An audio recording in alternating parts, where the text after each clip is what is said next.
Today's pronunciation lesson is contrasting the sounds b and d.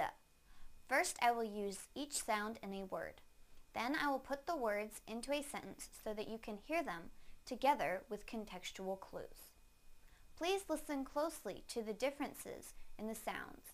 First, the b sound in the word bark, bark, bark. Now the d sound in the word dark, dark, dark. Now I will use them both in a sentence. The tree's bark is very dark. The tree's bark is very dark.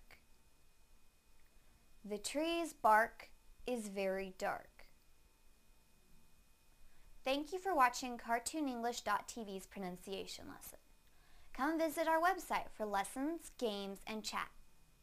Bye!